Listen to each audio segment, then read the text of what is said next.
Please like and subscribe for more content like this.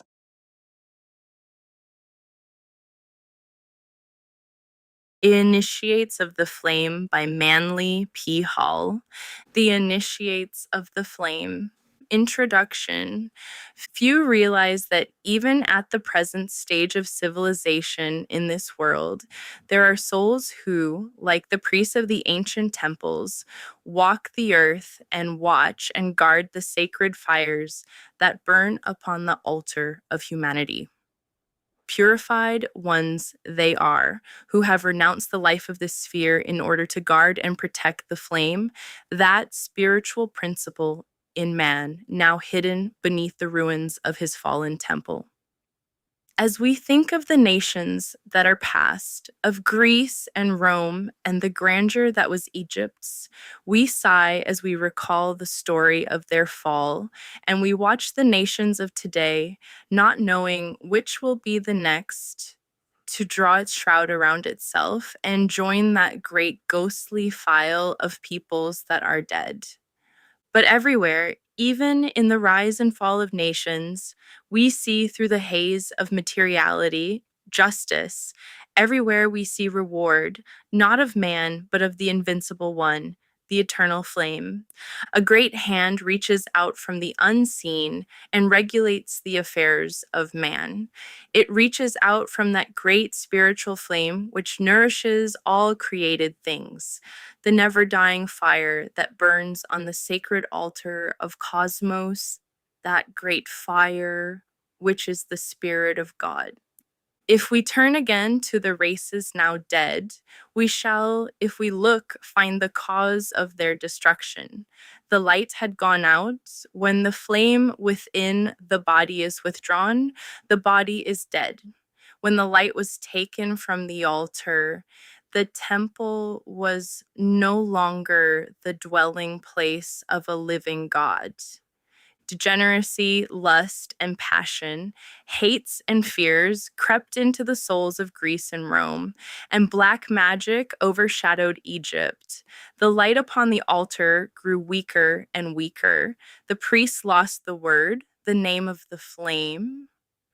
Little by little, the flame flickered out, and as the last spark grew cold, a mighty nation died, buried beneath the dead ashes of its own spiritual fire. But the flame did not die. Like spirit of which it is the essence, it cannot die because it is life, and life cannot cease to be. In some wilderness of land or sea, it rested once again, and there rose a mighty nation around that flame. So history goes on through the ages. As long as a people are true to the flame, it remains, but when they cease to nourish it with their lives, it goes on to other lands and other worlds. Those who worship this flame are now called heathens. Little do we realize that we are heathen ourselves until we are baptized of the Holy Spirit, which is fire, for fire is light, and the children of the flame are the sons of light, even as God is light. There are those who have for ages labored with man to help him to kindle within himself this spark, which is his divine birthright. It is these who, by their lives of self-sacrifice and service, have awakened and tended this fire, and who through ages of study have learned the mystery it contained, that we now call the initiates of the flame. For ages, they have labored with mankind to help him to uncover the light within himself. And on the pages of history, they have left their seal, the seal of fire. Unhonored and unsung, they have labored with humanity, and now their lives are used as fairy stories to amuse children. But the time will yet come when the world shall know the work they did and realize that our present civilization is raised upon the shoulders of the mighty demigods of the past. We stand as Faust stood, with all our lore, a fool no wiser than before, because we refuse to take the truths they gave us and the evidence of their experiences. Let us honor these sons of the flame, not by words, but by so living that their sacrifice shall not be in vain. They have shown us the way. They have led man to the gateway of the unknown, and there, in their robes of glory, pass behind the veil. Their lives were the key to their wisdom, as it must always be. They have gone, but in history they stand, milestones on the road of human progress. Let us watch these mighty ones as they pass silently by. First, Orpheus, playing upon the seven-stringed lyre of his own being, the music of the spheres. Then Hermes, the thrice greatest, with his emerald tablet of divine revelation. Through the shades of the past, we dimly see Krishna, the illuminated, who on the battlefield of life taught man the mysteries of his own soul. Then we see the sublime Buddha, his yellow robe not half so glorious as the heart it covered, and our own dear master, the man Jesus, his head surrounded with a halo of golden flame, and his brow serene with the calm of mastery. Then Mohammed, Zoroaster, Confucius, Odin, and Moses, and others no less worthy pass by before the eyes of the student. They were the sons of flame. From the flame they came, and to the flame they have returned. To us they beckon and bid us join them, and in our robes of self-earned glory, to serve the flame they love. They were without creed or clan. They served but the one great ideal. From the same place they all came, and to the same place they have returned. There was no superiority there. Hand in hand, they labor for humanity.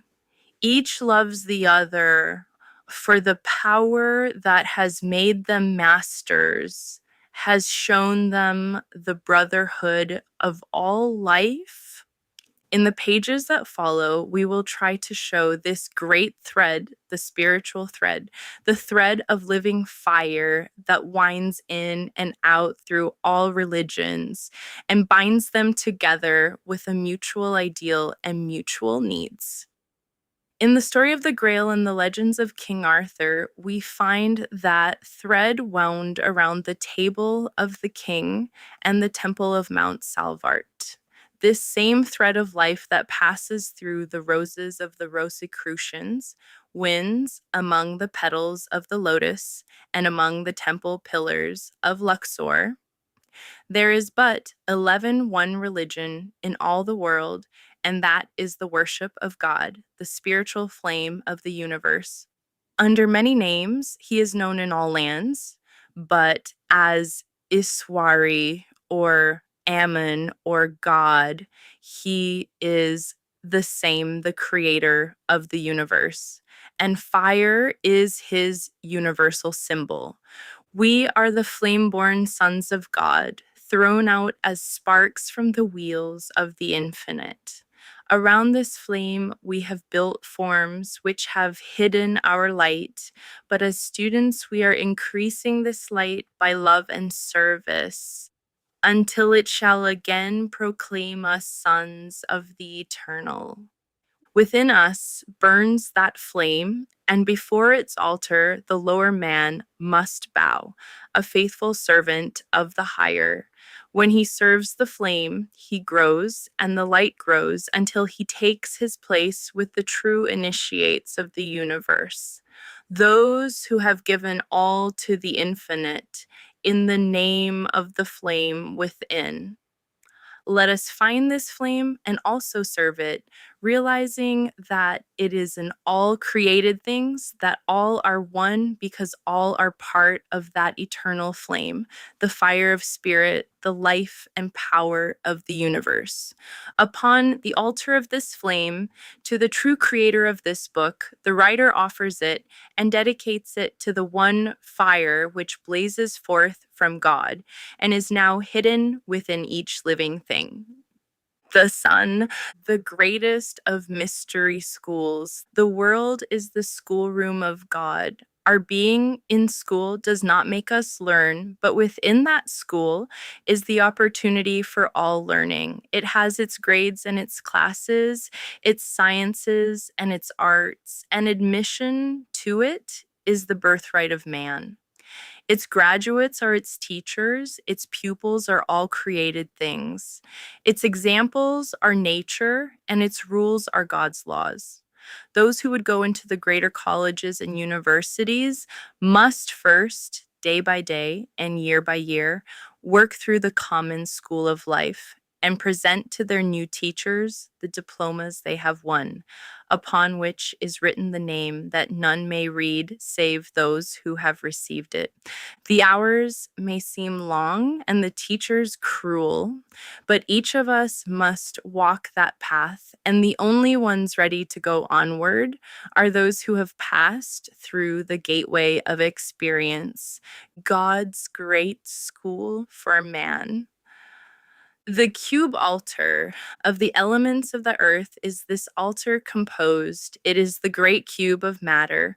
On or in this altar burns a flame. It is this flame that is the spirit of all created things.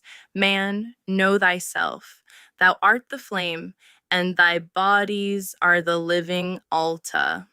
Chapter 1: The Fire Upon the Altar.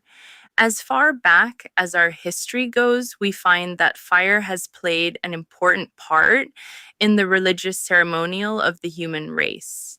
In practically every religion, we find the sacred altar fires, which were guarded by the priests and vestals with greater care than their own lives. In the Bible, we find many references made to the sacred fires, which were used as one form of devotion by the ancient Israelites. The altar of burnt offerings is as old as the human race and dates from the time when the first man, lifting himself out of the mists of ancient Lemuria, first saw the sun, the great fire spirit of the universe. Among the followers of Zoroaster, the Persian initiate, fire has been used for centuries in honor of the great fire god, Ormuzd, who is said by them to have created the universe. The ever-burning lamp. Know that the flame that burns within thee and lights thy way is the ever-burning lamp of the ancients. As their lamps were fed by the purest of oil, so thy spiritual flame must be fed by a life of purity and altruism. There are two paths or divisions of humanity whose history is closely related to that of the wisdom teachings. They embody the doctrines of fire and water, the two opposites of nature. Those who follow the path of faith or the heart use water and are known as the sons of Seth, while those who follow the path of the mind and action are the children of Cain, who was the son of Samael, the spirit of fire. Today, we find the latter among the alchemists, the Hermetic philosophers, the Rosicrucians, and the Freemasons. It is well for us to understand that we ourselves are the cube altar upon which and in which burns the altar fire. For many centuries, the initiate of fire has been nourishing and guarding the spiritual flame within himself. As the ancient priests watched day and night the altar fires of Vesta's temple, the ever-burning lamp of the alchemist, which having burned thousands of years without fuel in the catacombs of Rome, is but a symbol of this same spiritual fire within himself. In the picture, we see the ever burning lamp, which was carried by the initiate in his wandering. It represents the spinal column of man, at the top of which is flickering a little blue and red flame. As the lamp of the ancients was fed and kept burning by the purest of olive oil, so man is transmitting within himself and cleansing in the labor of purification the life essences, which, when turned upward, provide fuel for the ever burning lamp within himself. The Masonic censer, as the perfume rising from the incense burner was acceptable in the sight of the Lord, so may our words and actions ever be a sweet incense, acceptable in the sight of the Most High. Upon the altars of the ancients were offered sacrifices to their gods. The ancient Hierophant offered up sacrifices of spices and incense. The Masonic brother of today still has among his symbols the incense burner or censer, but few of the brothers recognize themselves in this symbol. The ancients symbolized under such things as this the development of the individual, and as the tiny spark burning among the incense cubes slowly consumes all, so the spiritual flame within the student is slowly burning away and transmuting the base metals and properties within himself, and offering up the essence thereof as the smoke upon the altar of divinity. It is said that King Solomon, when he completed his temple, offered bulls as a sacrifice to the Lord by burning them upon the temple altar. Those who believe in a harmless life wonder why so many references are made in the Bible to animal sacrifice. The student realizes that the animal sacrifices are those of the celestial zodiac, and that when the ram or the bull was offered upon the altar, it represented the qualities in man which come through Aries, the celestial ram, and Taurus, the bull in the zodiac. In other words, the initiate, passing through his tests and purification, is offering upon the altar of his own higher being the lower animal instincts and desires within himself. Among the Masonic brothers, we also find what is called the symbol of mortality. It is a spade, a coffin, and an open grave, while upon the coffin has been laid a sprig of acacia or evergreen. In the picture, we see the spade of the grave digger, which has been considered the symbol of death for centuries. The grave digger's spade. Let us take the spade that now digs our grave through the passions and emotions of life and use it to unearth the secret room far below the rubbish of the fallen temple of the human soul. In the Book of Thoth, that strange document which has descended to man at his present stage of evolution as a deck of playing cards, we find a very wonderful symbolism. Of all the suits of cards, that of the spade is the only suit in which all the court cards face away from the pip. In all the other kings and queens, the faces are looking at the little marker in the corner of the card, but in the spade suit, they look away from it. Now it is said that the spade has been taken from the acorn, but the occult student has a different idea. He sees in the spade, which has for ages been the symbol of death, a certain part of his own anatomy.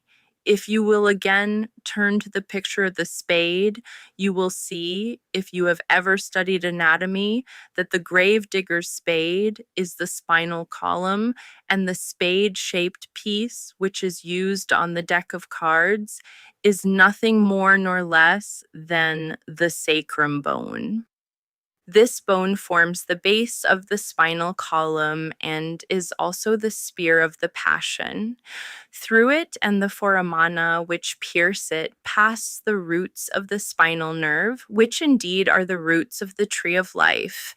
It is the center through which are nourished and fed the lower vertebrae of the spine, and the sacrum and coccygeal bones that dig the graves for all created things.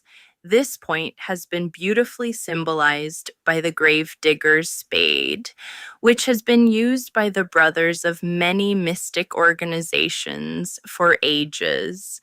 The currents and forces working through these lower spinal nerves must be transmuted and lifted upward to feed the altar fire at the positive or upper end of the spine. The candle, this is the light that has gone out. It is the candle that is hidden under the bushel. This is the true light that forever dispels the darkness of ignorance and uncertainty. Let the light shine forth through a purified body and a balanced mind. For this light is the life of our brother creatures. The centering of thought or emotion upon higher or lower things, as the case may be, determines where thin life energy will be expended. If the lower emotions predominate, the flame upon the altar burns low and flickers out because the forces which feed it have been concentrated upon the lower centers. But when altruism predominates, then the lower forces are raised upward and pass through the purification which makes possible their being used as fuel for the ever burning lamp. Thus, we see why it was a great sin to let the lamp go out, for the pillar of flames which hovers over the tabernacle, purified and prepared after the directions of the Most High, is the spiritual flame that, hovering above man, lights his way wherever he may go.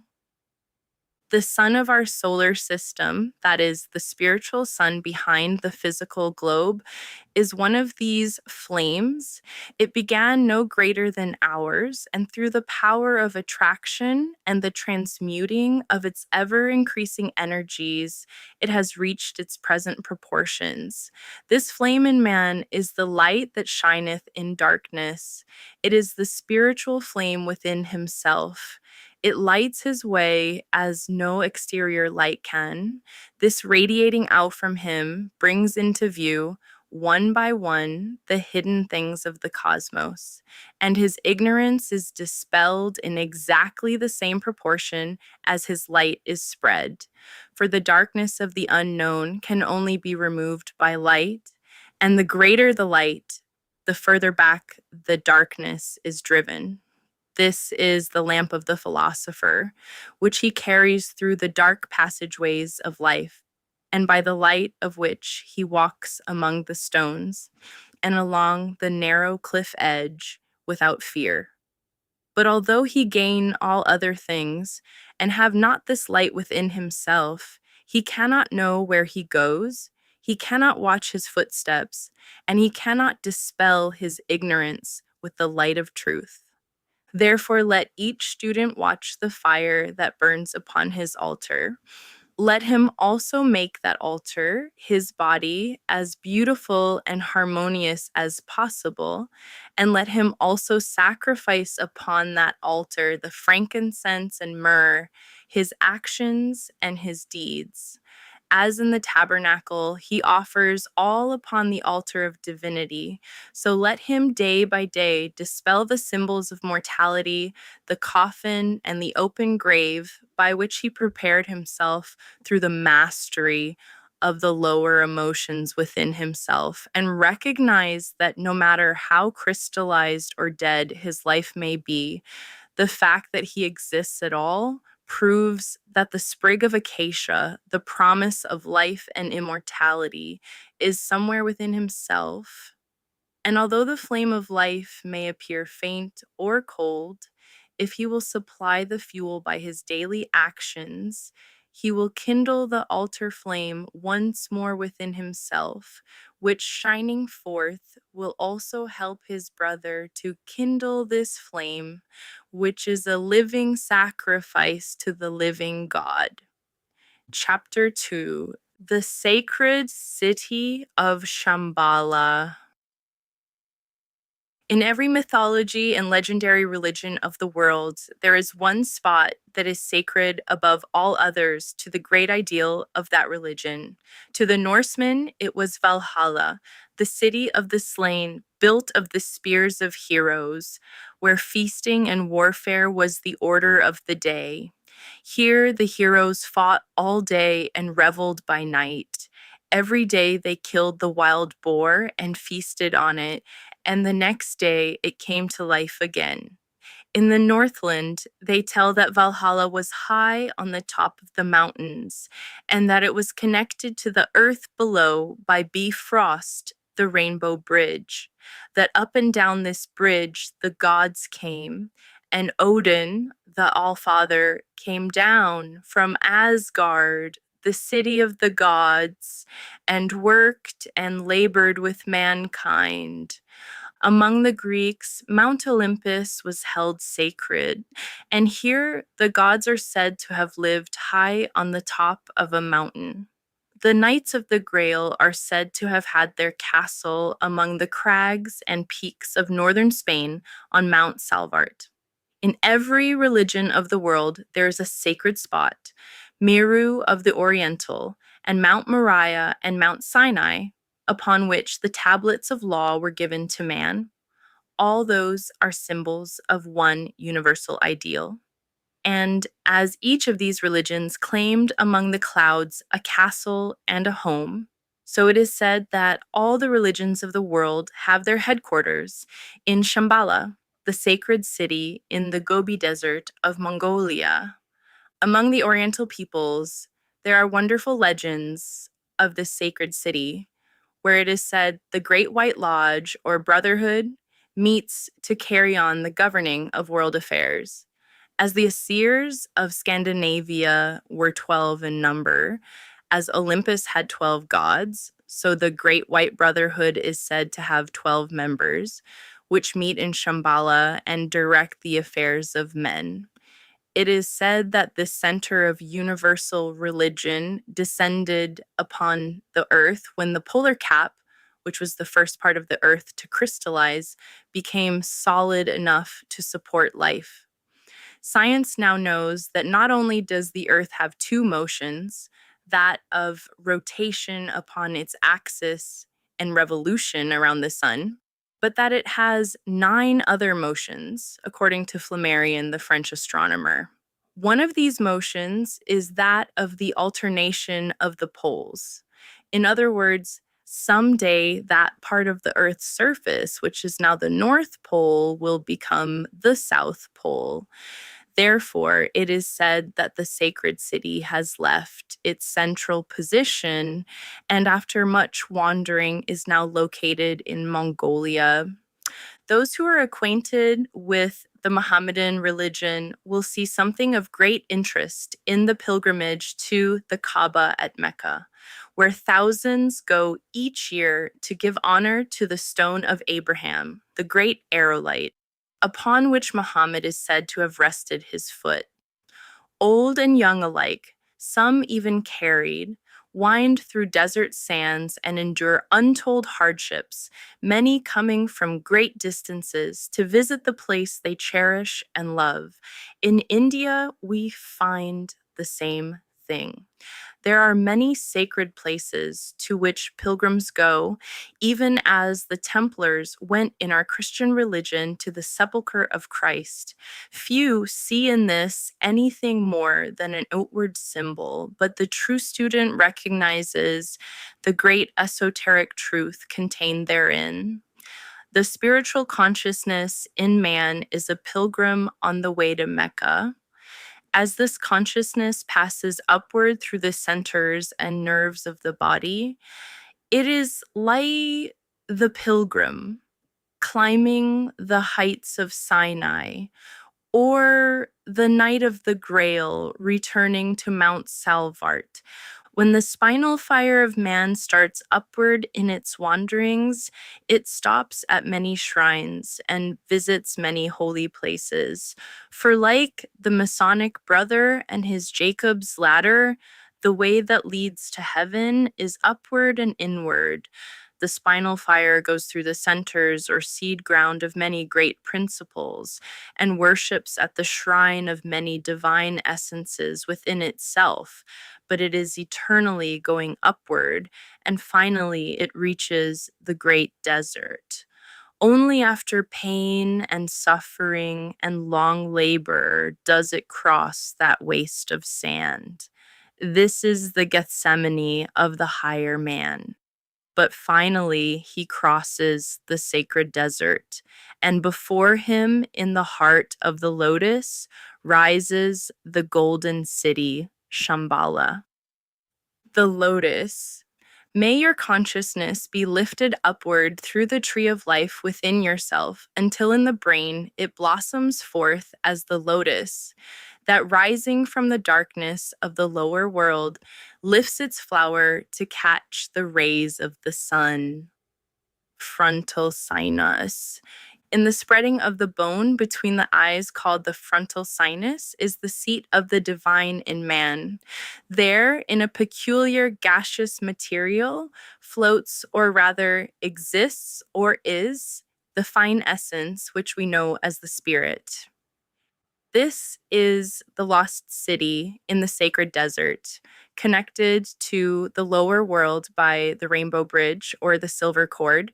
And it is to this point in himself that the student is striving to rise. This is the sacred pilgrimage of the soul, in which the individual leaves the lower man and the world below and climbs upward into the higher man or higher world, the brain. This is the great pilgrimage to Shambhala. And as that great city is the center for the direction of our earth, so the corresponding great city in man is the center for his governmental system. The rod that budded. The buds in the rod are the 7 centers within yourself, which, when you develop their spiritual powers, shine out as centers of fire within your own being. The ancients have taken flowers to symbolize these centers, which, when they shine out, show that the dead stick cut from the tree of life has budded. When any other thing governs man, he is not attuned to his own higher self. And it is only when the gods, representing the higher principle, come down the rainbow bridge and labor with him, teaching him the arts and sciences, that he is truly receiving his divine birthright. In the Orient, the student looks forward with eager longing to the time when he shall be allowed to worship before the gates of the sacred city, when he also shall see the initiates in silent conclave around the circular table of the zodiac, when the veil of Isis shall be torn away and the cover lifted from the Grail cup. Let the student remember that all of these things must first happen within himself before he can find them in the universe without. The 12 elder brothers within himself must first be reached and understood before those of the universe can be comprehended. If he would find the great initiates without, he must first find them within. And if he would see that sacred city in the lotus blossom, he must first open that lotus within himself, which he does petal by petal when he purifies and attunes himself to the higher principles within. The lotus is the spinal column once more, its roots deep in materiality, its blossom, the brain, and only when he sends upward nourishment and power can that lotus blossom within himself blossom forth with its many petals, giving out their spiritual fragrance, Sometimes you will see in store windows funny little Chinese gods or Oriental Buddhas sitting on the blossom of a lotus. In fact, if you look carefully, you will find that nearly all of the Oriental gods are so depicted. This means that they have opened within themselves that spiritual consciousness which they call the Shushuma. You have seen the funny little hats worn by the Hindu gods. They are made to represent a flower upside down. And once more, like the rod of Aaron that budded, we see the reference made to the unfolding of consciousness within. When the lotus blossom has reached maturity, it drops its seed, and from this seed, new plants are produced. It is the same within the spiritual consciousness, which, when the plant is finished and its work is done, is released to work and produce other things. In the Western world, the lotus has been changed to the rose. The roses of the Rosicrucian, the roses of the Masonic degrees, and also those of the Order of the Garter in England all stand for the same thing: the awakening of consciousness and the unfolding into full bloom of the soul qualities of man. When man awakens and opens this bud within himself, he finds, like the gold pollen in a flower, this wonderful spiritual city, Shambhala, in the heart of the lotus.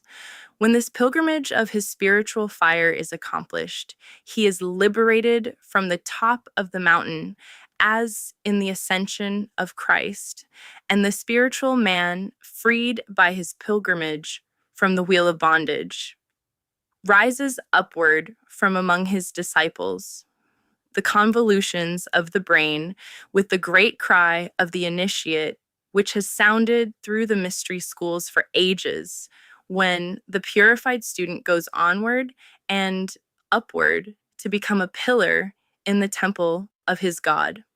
With that last cry, the true mystery of Shambhala, the sacred city, is understood, and he joins the ranks of those who, in white robes of purity, their own soul bodies, gaze down upon the world and see others liberated in the same way, and who also sound the eternal tocsin consummatum est.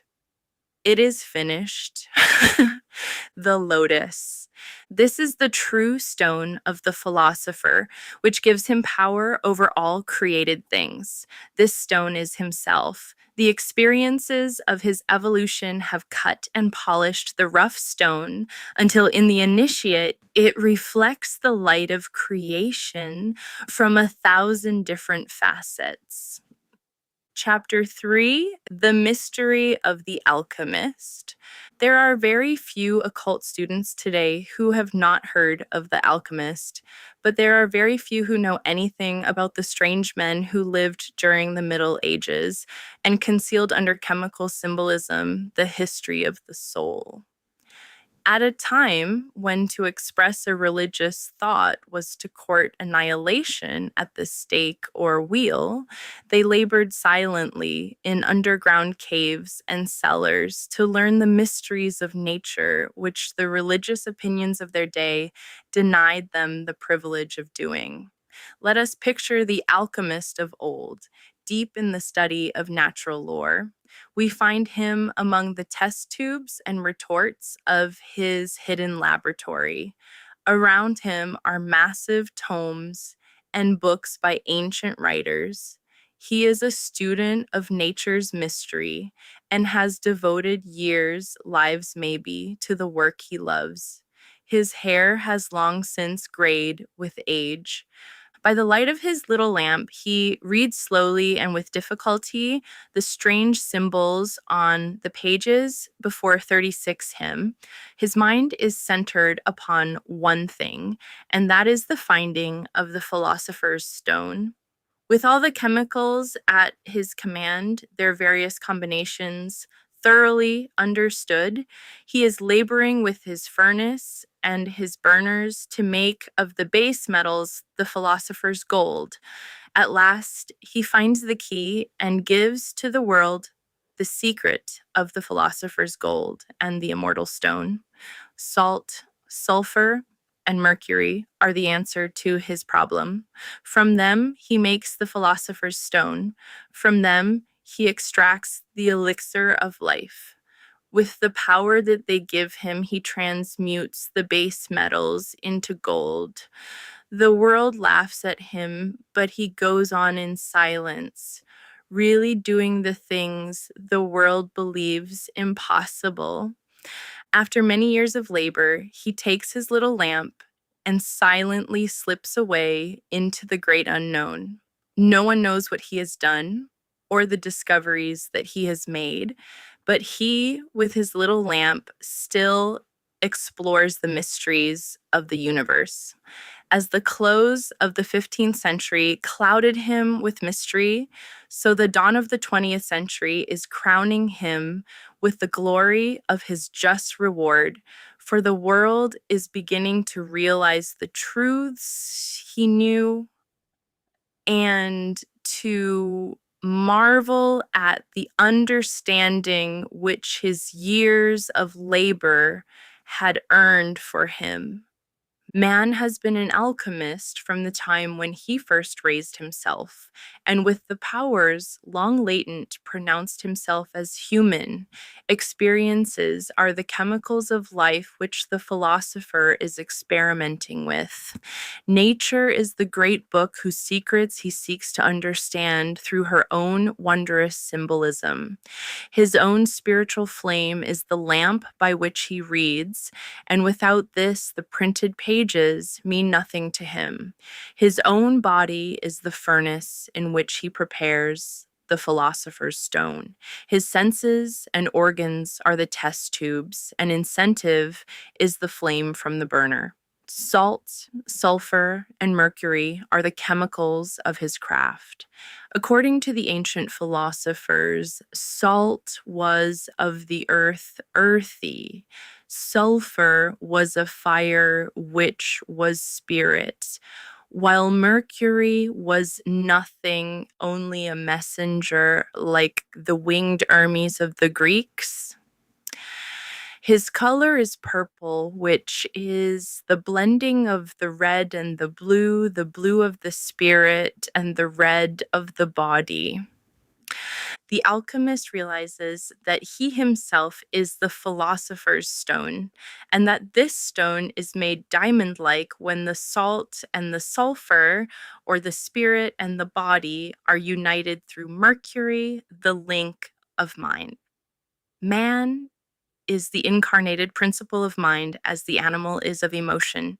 He stands with one foot on the heavens and the other on the earth. His higher being is lifted to the celestial spheres, but the lower man ties him to matter. Now, the philosopher, building his sacred stone, is doing so by harmonizing his spirit and his body. The result is the philosopher's stone. The hard knocks of life chip it away and facet it until it reflects lights from a million different angles. The five-pointed star, this picture, known to all Masons, is that of the soul. It is the Star of Bethlehem, which heralds the coming of the Christ within. The two clasped hands are the spirit and body united in the marriage of the Lamb. It is from the union of the higher with the lower that the Christ is born. The elixir of life is once again the spirit fire, or rather, the fuel which nourishes that fire. And the turning of the base metal into gold is accomplished when he transmutes the lower man into spiritual gold.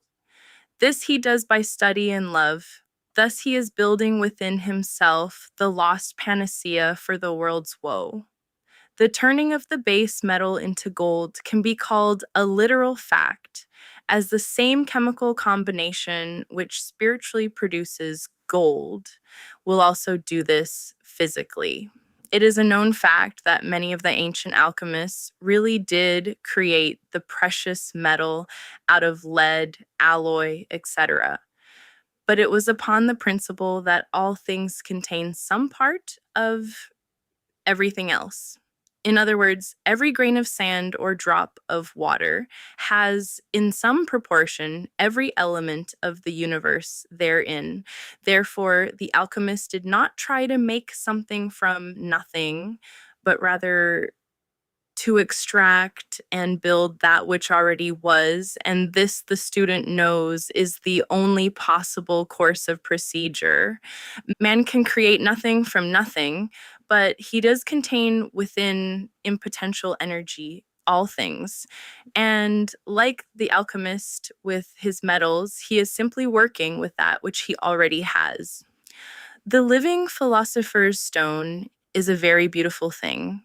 Indeed, like the fire opal, it shines with a million different lights, changing with the mood of the wearer. The transmuting process, whereby the spiritual fire passing through the furnace of purification radiates from the body as the soul body of gold and blue, is a very beautiful one. The marriage of the sun and moon, this takes place in man when the heart and mind are joined in eternal union. It occurs when the positive and negative poles within are united. And from that union is made the philosopher's stone. The Masons have among their symbols that of a five-pointed star with two clasped hands within it. And in that we have the mystery of the philosopher's stone. The clasped hands represent the united man in which the higher and the lower are working for their mutual betterment by a cooperative rather than a competitive system. The five-pointed star is the soul body, born of this cooperation. It is the living philosopher's stone, more precious than all the jewels of earth. From it pour the rivers of life spoken of in the Bible. It is the star of the morning that heralds the dawn of mastery and is the reward that comes to those who follow in the footsteps of the ancient alchemist. It is well for the student to realize that the alchemy of life produces in natural sequence all of the states of progression which are explained in the writings of the alchemist until finally the sun and the moon are united as described in the Hermetic marriage, which is, in truth, the marriage of the body and the spirit for the mutual development of each other. We are the alchemists who centuries ago carried on in secret our studies of the soul, and we still have the same opportunity that we had then, even more than then. For now we can state our opinions with little danger of personal injury. The modern alchemist thus has an opportunity that his ancient brother never had. On a busy street corner, he daily sees nature's experiments carried on. He sees the mixing of metals, and from the everyday book of life, through the power of analogy, he may study divinity. Through experience and often suffering, the steel of his spirit is tempered by the flame of life. As the moon in the zodiac touches off like a fuse the happenings of life, so his own desires and wishes touch off the powers of his soul, and the experiences may be transmuted into soul qualities when he has developed the eye which enables him to read the simplest of all books, everyday life. The pillars of the temple. These pillars symbolize the heart and mind, the positive and the negative poles of life. Those who would enter the temple must pass between the pillars. Every extreme is dangerous. It is the point between all poles that is safe to stand upon. You cannot enter the temple by the development of either the heart or mind alone, but only by the equal development of both. The alchemist of today is not hidden in caves and cellars studying alone, But as he goes on with his work, it is seen that walls are built around him. And while he is in the world, like the master of old, he is not of it. As he goes further in his work, the light of other people's advice and outside help grows weaker and weaker until finally he stands alone in darkness. And then comes the time that he must use his own lamp, and the various experiments which he has carried on must be his guide.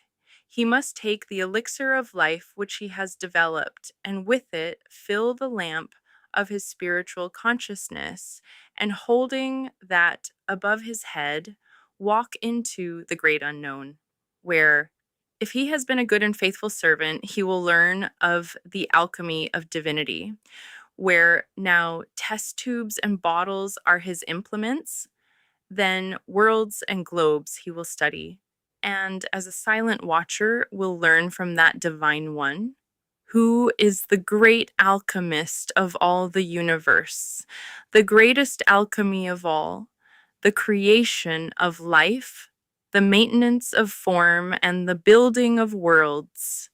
This is the serpent crown of the ancient gods. It shows that the two paths or parts of the spirit fire have been united.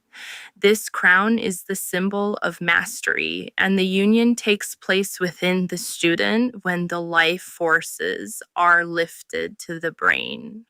Chapter 4: The Egyptian Initiate. Many ages have elapsed since the Egyptian priest king passed through the pillars of Thebes. Ages before the sinking of Atlantis, thousands of years before the Christian era, Egypt was a land of great truths. The hand of the great white brotherhood was held out to the empire of the Nile, and the ancient pyramid passages resounded with the chants of the initiates. It was then that the pharaoh, now called half human, half divine, reigned in ancient Egypt. Pharaoh is the Egyptian word for king. Many of the later pharaohs were degenerate and of little account. It is only the early pharaohs we now list among the priest kings. The Masonic apron. In the triangle, we see spirit descending into the square of matter. Let us so purify matter that spirit may shine through it and make of us lights to guide the footsteps of humanity. Try to picture for a moment the great hall of Luxor, its inscriptive columns holding up domes of solid granite, each column carved with the histories of the gods. There at the upper end of the chamber sat the Pharaoh of the Nile in his robes of state. Around him, his counselors, chief among them, the priest of the temple. An imposing spectacle it was, the gigantic frame of the later Atlantean, robed in gold and priceless jewels. On his head, the crown of the north and south, the double empire of the ancient. On his forehead, the coiled serpent of the initiate, the serpent which was raised in the wilderness, that all who looked upon it might live. That sleeping serpent power in man, which coiled head downward around the tree of life, drove him from the garden of the Lord, but which raised upon the cross became the symbol of the Christ. The pharaoh was an initiate of Scorpio, and the serpent is the transmuted Scorpio energy, which working upward in the regenerated individual is called the Kundalini. This serpent was the sign of initiation. It meant that within him the serpent had been raised, for the true pharaoh was a priest of God, as well as a master of men. There he sat upon the cube altar throne, indicating his mastery over the four elements of his physical body, a judge of the living and of the dead, who, in spite of all his power and glory, having about him the grandeur of the world's greatest empire, still bowed in humble supplication to the will of the gods. In his hands he carries the triple scepter of the Nile, the shepherd's crook, the Anubis-headed staff, and the flail or whip. These were the symbols of his work. They represent the powers which he had mastered. With the whip, he had subjugated his physical body. With the shepherd's crook, he was the guardian and keeper of his emotional body. With the Anubis headed staff, he was master of his mind and worthy to wield the powers of government over others because, first of all, he obeyed the laws himself. The scepters of Egypt, these are the three bodies that are the tools with which we are to build our temple. When they are mastered, they are the living proof of our right to kingship. With all his robes of state, and with the scarab upon his breast, and with the all-seeing eye above his throne, there was still nothing as precious or as sacred to the ancient Egyptian priest king as the triangular girdle or apron, which was the symbol of his initiation. The apron of the ancient Egyptian carried with it the same symbolism as the Masonic apron of today. It symbolized the purification of the bodies when the seat of the lower emotion, Scorpio, was covered by the white sheepskin of purification. This symbol of his purification was the most precious belonging of the ancient pharaoh, and this plain insignia, worn by many others below him in rank and dignity, but equal to him in spiritual purification, was the most precious of all things to the priest king. There he sat, written upon him in the words of the initiate, the symbols of his purification and mastery, a wise king of a wise people. And it was through these priest kings that the divine worked, for they were of the order of Melchizedek. Through them was formed that doctrine which degeneracy has not been able to entirely obliterate, which we know as the divine right of kings divine, because through spirituality and growth, God was able to manifest through them. They were conscious instruments in the hands of a ready writer, willing and proud to do the work of those with whom through knowledge and truth they had attuned themselves. The sacred scarab. In this form, the ancient Egyptians worshipped Khepera, the rising sun, and the sacred scarab was buried with the dead as the symbol of resurrection. For as the sun rises from the darkness of night, so the divine spirit rises from the body that is no more. The life is eternal.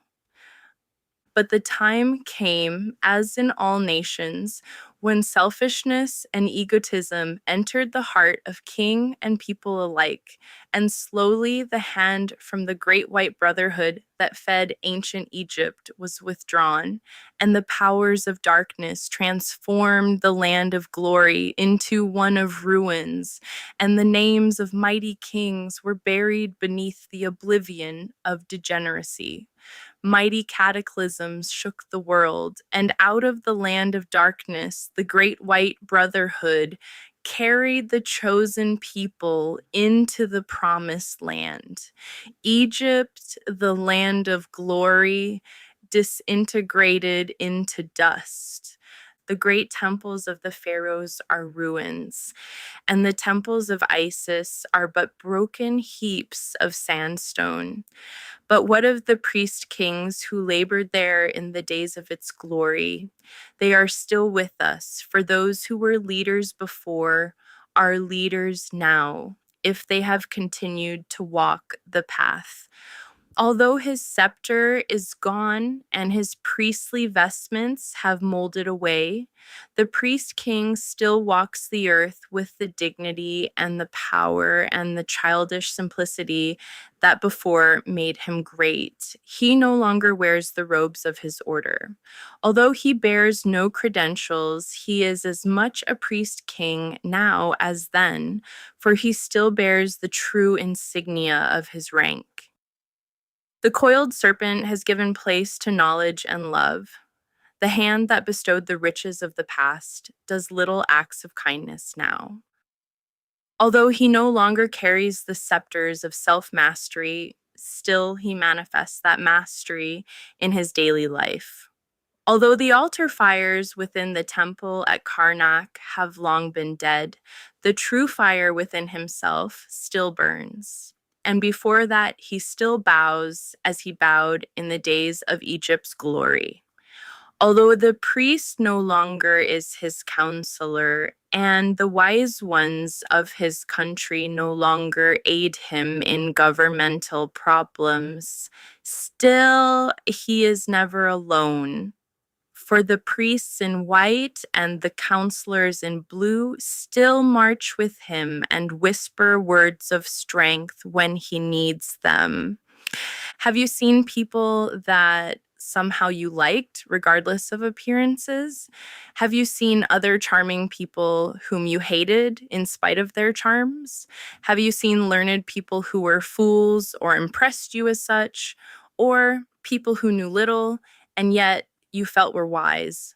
Those are the insignia of rank, which the loss of title or position cannot destroy. Kings with or without crowns, they were not puppets dressed in tawdry tinsel. And they still are kings and will be to the end of time. And they still manifest their rank, not by their superiority and their high-headedness, but by the soul qualities which they radiate from themselves. The purity of their lives still radiates outward from those who wore the apron of the initiate. For while that triangular apron with its serpent drawn upon it has long since rotted away, still the spiritual counterpart of that symbol radiates in their daily lives, proving beyond all dispute that they were priest kings and are today. We find them in every walk of life, in high places and down in the mire of life. But wherever we find them, they are still the mouthpieces of the gods. And through them comes the promise to all who strive. They are kings, not of the earth, but of heaven. And in the life of our own master, we find one who joined himself to those who served and was a true king, even when his only crown was a wreath of thorns. Still in the pyramid of Gizeh, the initiations continue. Still, the initiate receives the insignia of his rank. Before that, fire within himself, he makes his vows, and upon the burning altar of his own higher being, he lays his crown and his scepter, his robes and his diamonds, his hates and his fears, and sanctifies his life as a priest king, and swears to serve none but his own higher self, the God within. His robes are his soul body, and his crown is his life. And in the streets of life he is enthroned. The dusky towers and factory chimneys around him fade into the templed pillars of Luxor, and with a lunch pail on his arm, his face brown with honest dirt, he is as much a king as when the crown of the double Nile rested upon his brow, and the priest of the temple made him one with his God and his fellow men. The priest before the Ark of the Covenant, and the Spirit over the mercy seat. Chapter 5, the Ark of the Covenant. One of the most interesting symbols that has come down to us from the ancients is that of the ark, or the box that was said to contain the sacred relics. Many people believe that this belongs particularly to the Jewish nation, but this is a great mistake because it has been the birthright of every country to have the ark. All have, like the Jewish people, lost much of their power and glory when they lost the sacred ark. In ancient Chaldea and Phoenicia, the ark was well known. India celebrates it as the lotus, and the ancient Egyptians tell how the moon god Osiris was imprisoned in an ark. In all the mystery religions of the world, individually and cosmically, the ark represents the fountainhead of wisdom. Over it, the Shekinah's glory hovers as a column of flames by night and a pillar of smoke by day. Every country has seen and felt its presence when the priest kings and initiates bring out of an old civilization lost because of crystallization the sacred ark, and surrounded by those faithful to the truth, carry it into other lands and among other peoples. In every creed and religion, we find crystallization. We find small groups of people separating themselves from their brother man. We find those who, clinging to the old, refuse to advance with the new. And whenever we find this crystallization, we find the spirit of truth carried away to other people and embodied in other doctrines. The ancient ark of the Israelite never had removed from it the staves by which it was carried and moved, until finally it was placed in Solomon's temple. Neither does the spirit fire in man rest until finally it is enthroned in the holy place of his solar temple. Ever towards the rising sun, its bearers carry this sacred truth. Nations are born of those who love the truth and are buried when they forget it. The time has come when its silent bearers have taken the sacred ark and the Shekinah's glory, and in solemn file have moved across the waters and brought it to the new world. The call has sounded through the universe, and those who are true to their own higher principles have surrounded the sacred chest. Those who have sworn alliance to their own higher being are following the priests and their sacred burden, and a beautiful mystery temple is being built in this beautiful land of ours, loved and guarded by those who are laboring for humanity. The staves are still in the ark, however, and only when real good can be done by it will it remain. The opportunity is now confronting the Western world. The knowledge of the ancients, the wisdom of the ages is knocking at the door and seeking those who will follow it. The bearers of the ark have stopped and are gathering a nucleus of spiritual souls to carry on their work. And whether or not the word of the Lord will remain with a nation depends upon its own actions, and the actions of a nation are the collective actions of its individuals. If it finds nothing here attuned to itself, if it finds few that will answer to its call, the call of service and brotherhood, then will its priests lift again the staves, and the sacred work will go out into other lands. The life of a country thus gone, like the ancient city of the Golden Gate, it will be swallowed up in oblivion. The call is sounding, and those who love the truth and think and care for the light must join that band of servers who have for centuries dedicated themselves to the preservation of truth. Their lives they have given 1,000 times. Their happiness has been second to their duty. They are the keepers of the sacred word, and the law of attraction draws to them all who love and live the truth. A great influx of spiritual light comes to those who live the life and have learned the doctrine, and regardless of clan or country, they have joined the silent file of watchers and workers around the sacred ark of the covenant. Every individual, by his daily actions, is expressing more plainly than by words his ideals, his desires, and his attitude towards this great work. The composite attitude of a certain number of people either shuts out or lets in the light. Therefore, every individual has a great duty. A great work has to be done. And to that, the true student must dedicate his life. Then, wherever he may go, whatever he may do, he is being led, and the Shekinah's glory directs his footsteps. The rod that budded, the pot of manna, and the tablets of the law. In these three things contained within the ark, we see the threefold spirit contained within the ark of man's bodies. In the brain of man, between the wings of the kneeling cherubim, is the mercy seat, and there man speaks with his God as the priest of the tabernacle spoke to the Spirit of the Lord hovering between the wings of the angels.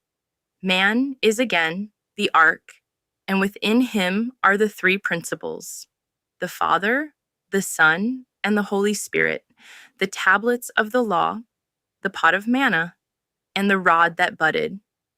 But as in the case of the ancient Israelites, when they became crystallized, the pot of manna and the rod that budded were removed from the ark, and all that was left were the tablets or the letters of the law. When the individual crystallizes and excludes various sidelights from his mind, he excludes the life force which was flowing to him. In shutting out strangers, he shuts out his own life, and all that he has left are the tablets of the law, the material reasons from which the spiritual life has gone. Solomon's temple, or the perfected temple of the human body, the perfected temple of the universe, and the perfected temple of the soul, finally forms the perfect shrine for the living ark. There, at the head of a great cross, it is placed, and there in man it becomes permanently fixed.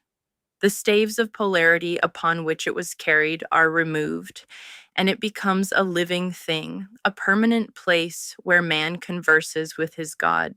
There, man, the purified priest, arrayed in the robes of his order, the garments of his soul, converses with the Spirit hovering over the mercy seat. This ark within is always present, but man can only reach it after he has passed through the outer court of the tabernacle, after he has passed through all the degrees of initiation, and after he has taken the third degree and becomes a grand master. Then and then only can he enter into the presence of his Lord.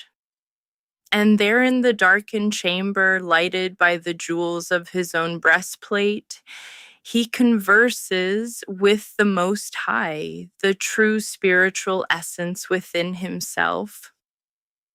We are working towards this, and the time will come when each person for himself will know the mystery of the ark, when the student through purification shall be led through the door of the Holy of Holies, and there be enveloped by the light of truth. This was his birthright, which he sold for a mess of pottage. To this end came he into the world, that he might bear witness to this truth, that through this light all men might be saved. The ark, that great spiritual principle, surrounded by its loving workers, is calling all to follow it. When through materiality and degeneracy a great people are destroyed, or a continent sinks beneath the ocean, then those that are true are called around the ark, and as its faithful servers are led out of the land of darkness into the new world and a promised paradise. All great teachings set forth the same thing. The student will find that it is true, and when he allies himself with the powers of light, when he becomes a channel for its expression, and when he radiates it from himself to all who need it, then indeed will the light protect him, and he shall become a son of God. The Holy Grail. See in this cup your own body, within which is the life-blood of the Sun Spirit of the universe. Each day that we live, we perpetuate the Last Supper, and in all that we do, we drink again the blood of Christ, the life power of the cosmos. Chapter 6, Knights of the Holy Grail. Before starting to take up the study of the Grail legends, it will be well for all who are interested to read those tales that are now listed under the heading of children's fairy stories. For example, the story of Good King Arthur and his Round Table is a cosmic myth, and while there is little doubt that he as a man also lived, the real mystery, as in the story of the Christ, is not the literal tale, but the great mystic or occult truth that it concealed under allegory and parable. It is the same with the story of Parsifal, which can never be really understood and appreciated until the student sees in the knight and later king of the sacred cup his own spiritual development and the temptations he must also master if he would become a king of the Grail. The stone and the sword. Whoever can draw this sword from this stone is the master of the universe. In Lohengrin, also, the same truth is shown to the world. It is the path of initiation along which each must pass on his road to self-mastery. To every nation and in every tongue, sacred legends have been given to teach men the path he must follow. The blind Homer of the Greeks, who told of the wanderings of Ulysses, gave the same great truths to the world.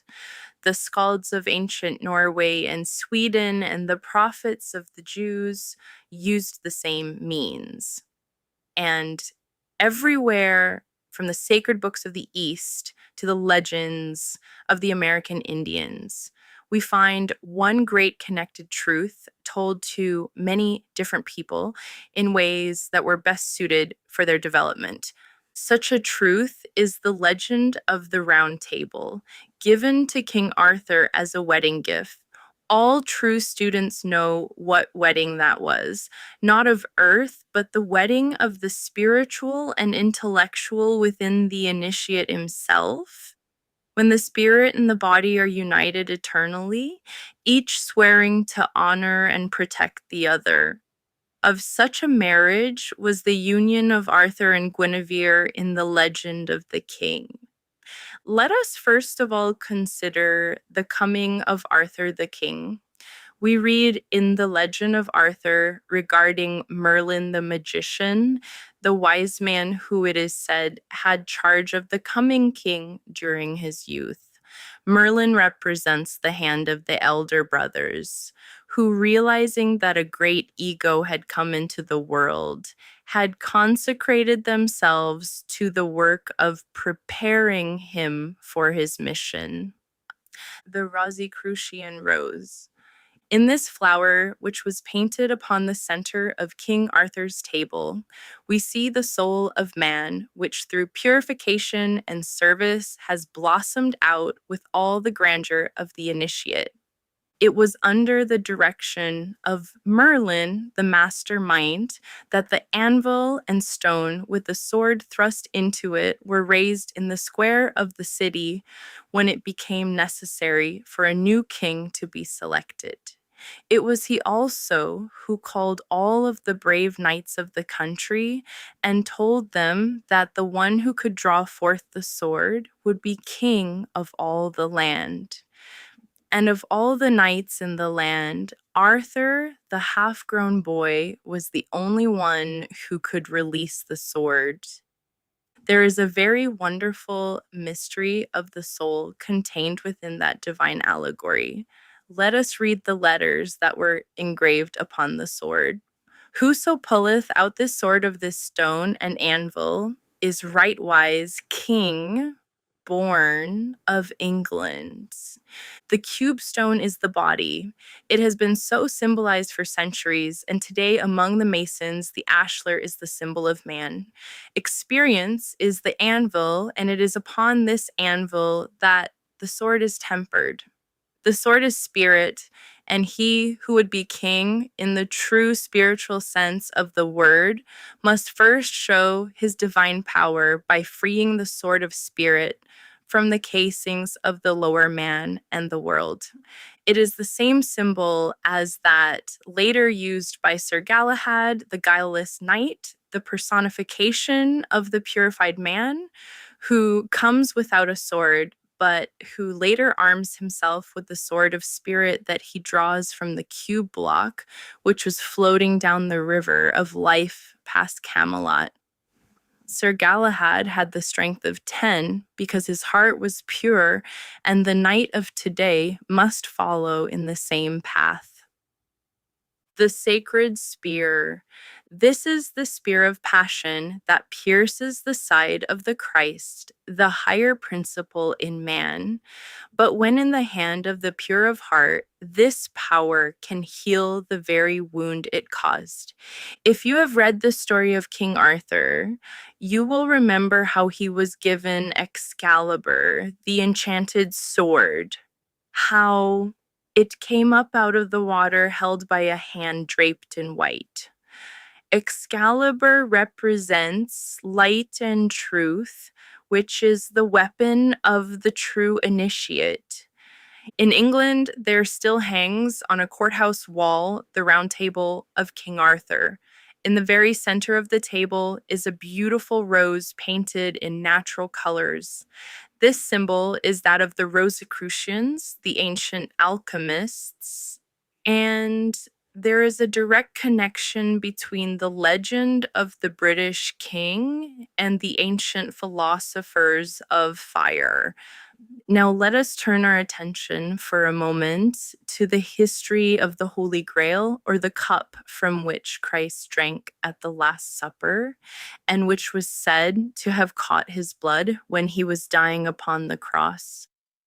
Ancient legends tell us that this cup was made from a sacred stone which had been the crown jewel of Lucifer, the dynamic energy of the universe. It was said that the green stone had been struck from the crown of Lucifer by the archangel Michael during the famous battle in heaven. After the death of Christ, it is said that Joseph of Arimathea took the sacred cup and the spear of the Passion and carried them into a distant land. He wandered with his sacred relics through Europe and is said to have finally died. And those who came after him after many centuries of tribulation carried the sacred relics to Mount Salvart in northern Spain, where they remained until Parsifal finally took the Grail and spear back to the east, where it is to be now preserved. It is around this cup and spear that the legends of Parsifal and King Arthur have been written, and it is through study of this fact that we are able to better understand the mystery of the Great White Lodge, of which the Round Table of Arthur and the circular temple of the Knights of the Grail is a symbol. Although we no longer have the cup as a physical symbol, it is not gone from among us. And as in the days of old, the brave knights of the Round Table went out to fight for right.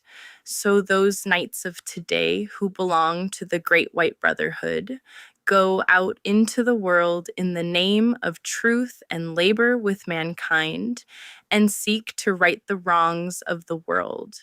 It is said that the knights of Arthur's court always fought for virtue and purity, and so did those who rode out of Mount Salvart. The Grail Cup is the symbol of the creative force of nature. It is also the symbol of the human race, which is slowly learning the mysteries of creation. Within the cup is the blood of Christ, that force which is transmuting the body into soul, fast or slowly, as we give it greater or lesser opportunity.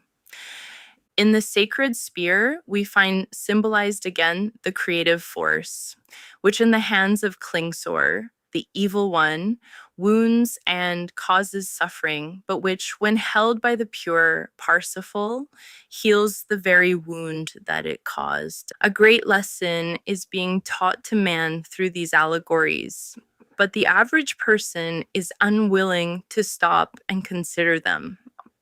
They do not realize that they themselves are the ones whom the elder brothers of humanity must use in the fight against the forces of evil. They do not realize that the dragons and ogres of the legends are their own lower natures, which they must overcome. They do not see in the hand-to-hand combats of the knights of old, for a lady's hand, the higher and lower man, fighting for the soul within. The knight of today does not realize that the white armor that he wears is his own purified body, which is proof against all the attacks of vice and passion. But nevertheless, this is the meaning of the legend. His shield is truth, which is a perfect protection to the inner man. His strong right arm is the knowledge and spiritual power he has developed within, and the sword that he uses is the spiritual light with which the pure flame of the spirit fire dispels the darkness of ignorance and the demons of lust. The sacred spear and the cup which he serves are the two poles of the creative life force within, the development of which he gains as he daily serves his fellow men.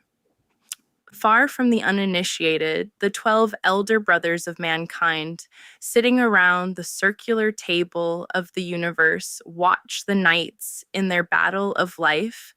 And the time comes when the student, having finished his work here, is liberated at the foot of the Grail.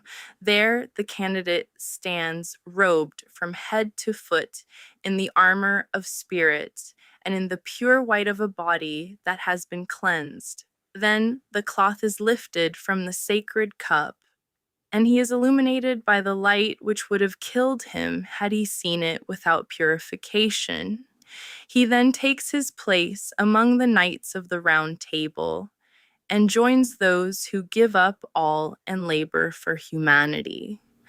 When in sickness and in suffering we beg of the great unknown that he send us help, then indeed our knight comes to us as Lohengrin came to Elsa.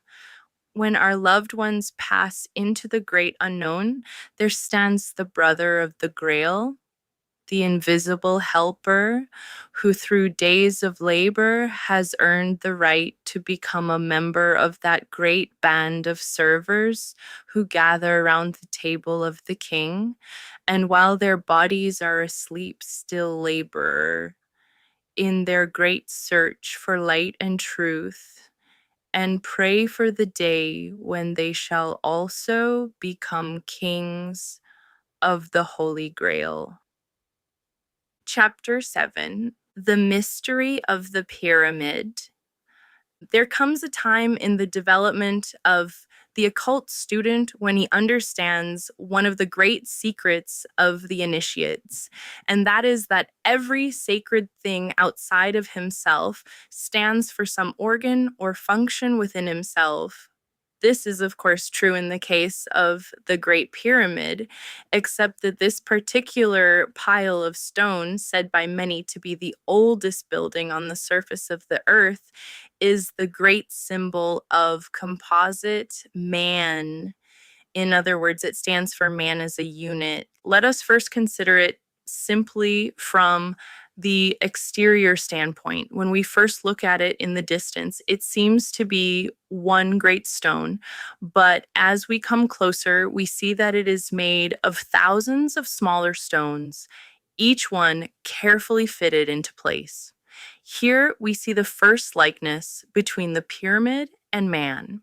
We consider man to be a unit, but when we examine more closely, we find that he is a great number of small units, each working in harmony with the others. It is the same with everything. We take a successful life and we think of it as an entirety. But when we examine it, we find that it is a number of small achievements joined together. As thousands of workmen were used in the building of the pyramid, so there are unnumbered workmen at work in the building of our bodies, which are symbolical of the same building. There are many pyramids all over the world. We find them in South America and in Mexico. We find mounds which were made to represent them among the American Indians. And in Europe and Britain, we find remnants of the same things. But there is only one real pyramid in all the world. Even the others in Egypt are but copies of the Great Pyramid and were used as tombs for the pharaohs. But nobody was ever found in Cheops, nor were there ever any signs that it had been so used. Now let us continue our analogy between the pyramid and man. If you will look at the accompanying illustration, you will see the pyramid laid flat, and you will notice it is made of 4 triangles laid around the base square. The 4-sided base of the pyramid represents the 4 elements of which man's bodies are composed. These are hydrogen, nitrogen, oxygen, and carbon, or earth, water, fire, and air. These are called the base of all things, and upon this base, the 4 bodies of man are raised, each from its own element.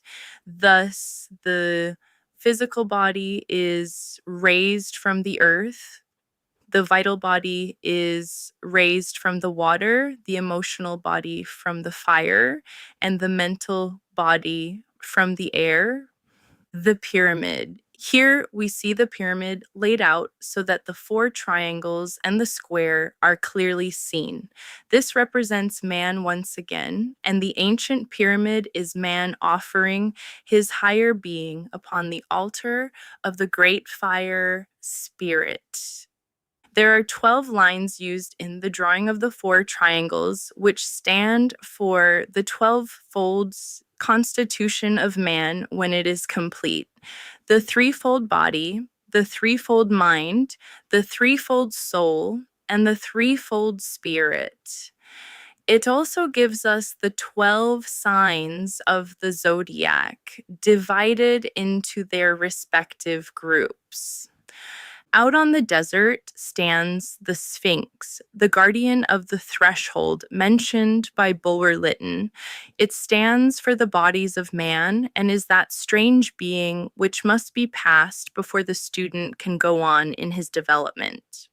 The 4 fixed signs of which the Sphinx is a symbol are Taurus the bull, Leo the lion, Scorpio the eagle, and Aquarius the man, or the human head. The Sphinx. This is that mysterious being suspended twixt heaven and earth, which has the head of a human being and the body of an animal. In other words, the Sphinx symbolizes man. I have already given you some work on the sacrum bone, and I told you that it was the grave digger's spade. Here is a picture of the head of the Sphinx and the inverted sacrum bone when it has been turned upward. We see the Sphinx in the inverted sacrum and also in it the inverted Masonic keystone. All this is very interesting, but unless we realize the inner meaning of it, its true value is lost. But it is not chance that these things should be so. You have most of you heard of the dweller on the threshold, that creature built by our own actions and mistakes. Well, out on Egypt's desert, it stands and bars the way to the pyramid, the temple of the higher man. And the message that it gives to the world is, I am the bodies. If you would go on to the temple, you must master me, for I am within you. The Sphinx again symbolizes man, with the mind and spirit of the human rising out of the animal desires and emotions. It is the riddle of the ages, and man is once more the answer. It is said that in ancient times, the Sphinx was the gateway of the pyramid, and that there was an underground passage which led from the Sphinx to Cheops. This would make the symbolism even more perfect, for the gateway to the spirit is through the bodies, according to the ancients. Let us now enter the pyramid, and passing through the corridors, come to the king's chamber, as it is called.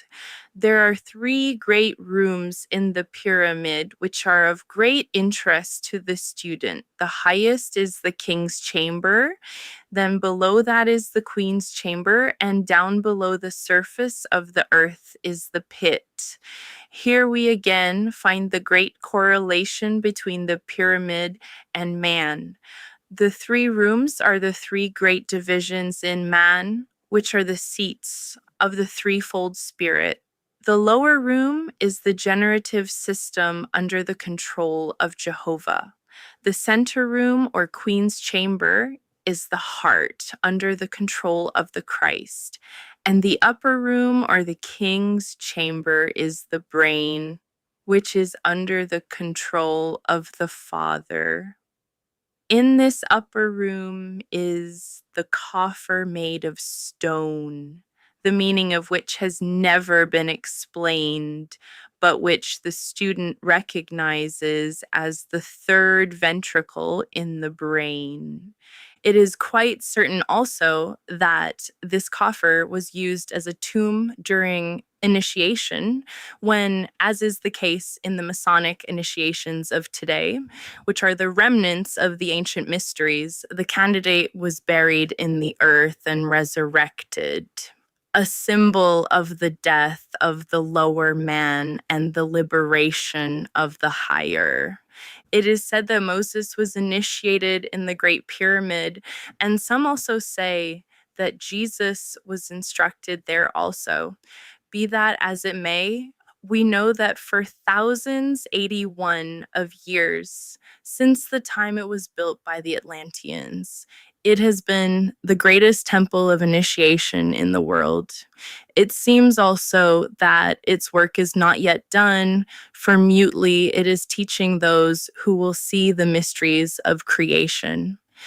It is said by many that it is the original Solomon's temple, but this we know is not true, for while it may be the first and original material temple, the true temple of Solomon is the universe, the solar man's temple, which is slowly being rebuilt in man as the temple of the soul of man.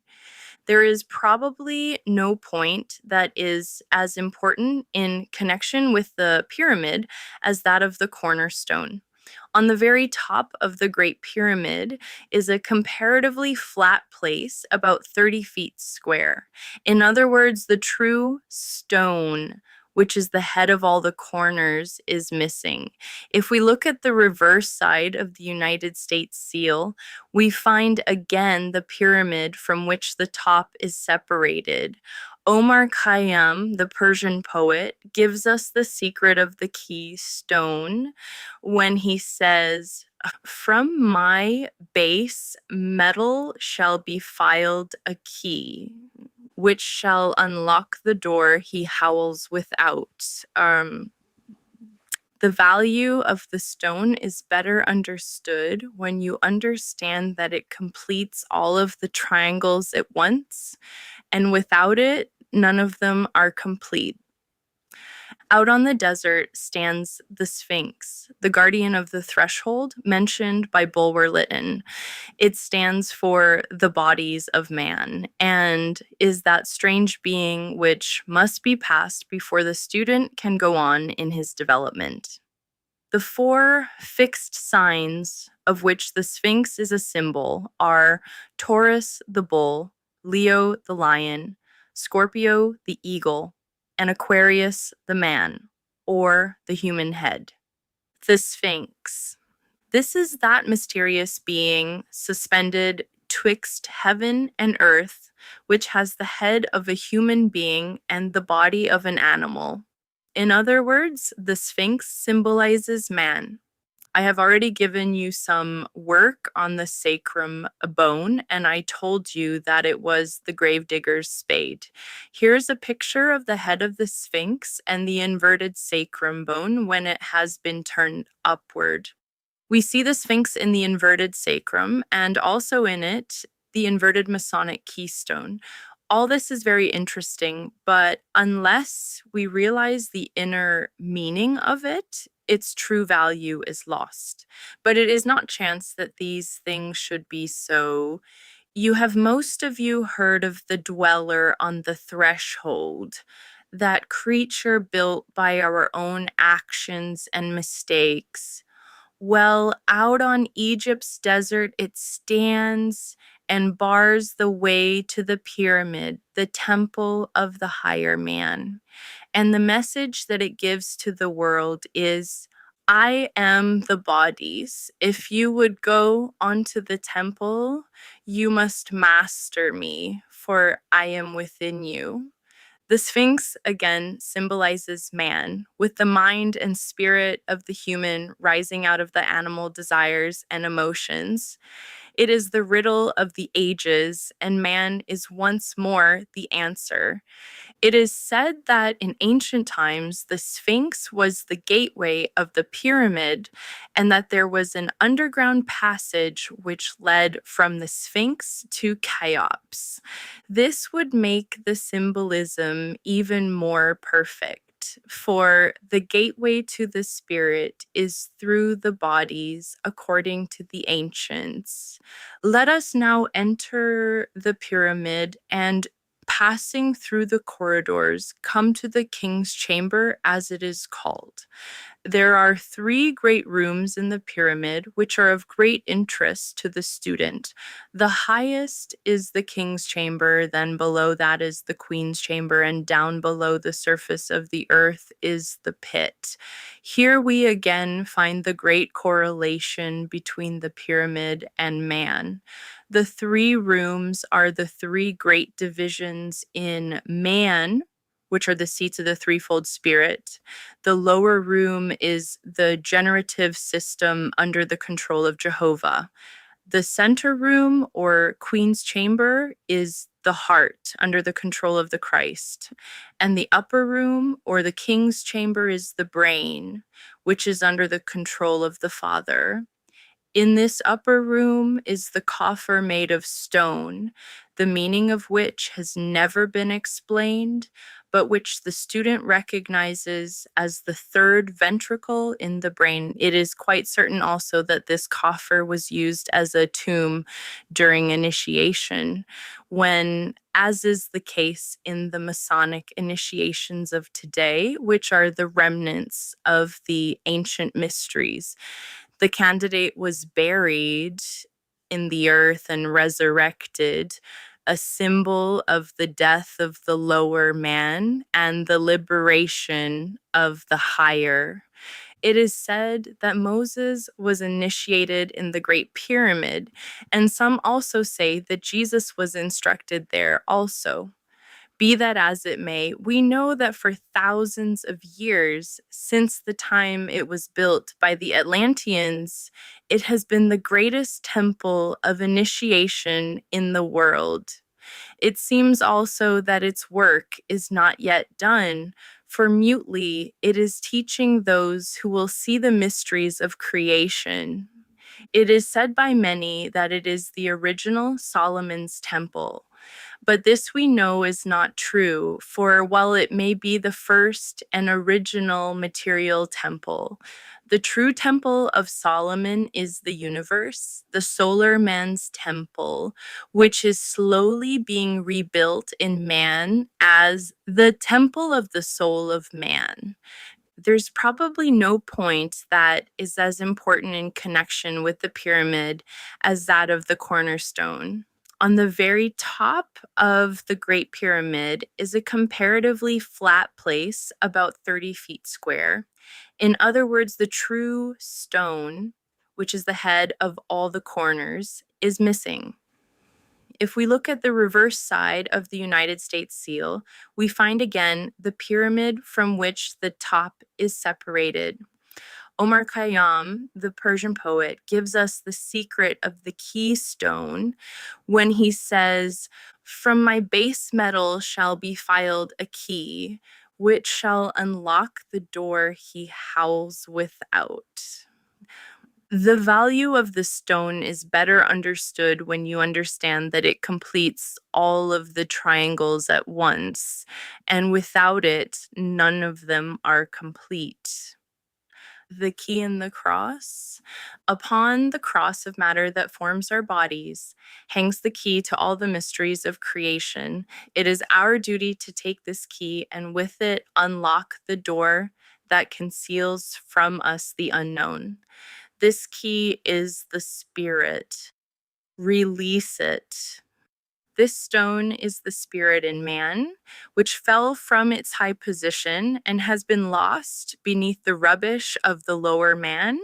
This is the true capstone that is now hidden in the pit of man's temple, and which he must exhume and place again as the true crown of his spiritual pyramid. He can only do this when he calls the thousands of workmen within himself together and binds them to the service of the higher man. There must be no traitors to murder the builder this time.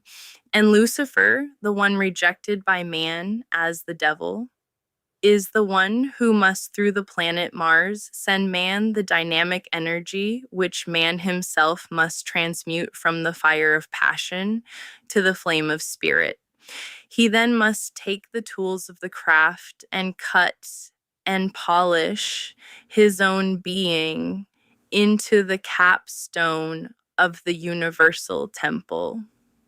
It is interesting to note how the casing stones that once made the pyramid so beautiful and true were carried away to build the cities nearby. And in connection with that, it is interesting to note how the soul and body of man, the casing stones of his spiritual temple, have been sacrificed in order that he might have material things.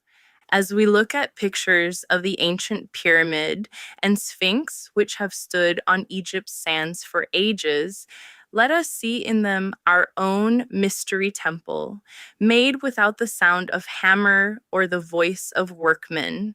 And as we sadly think of this mighty ruin, broken by ages of neglect, let us remember our temple and that its cornerstone is missing also, and our walls are falling with neglect. Let us learn the lesson which it teaches, hasten to perfect our pyramid, cap it with the stone of spirit, offer upon its altars our sacrifice to the great sun spirit, and bury our lower nature in its ancient coffer.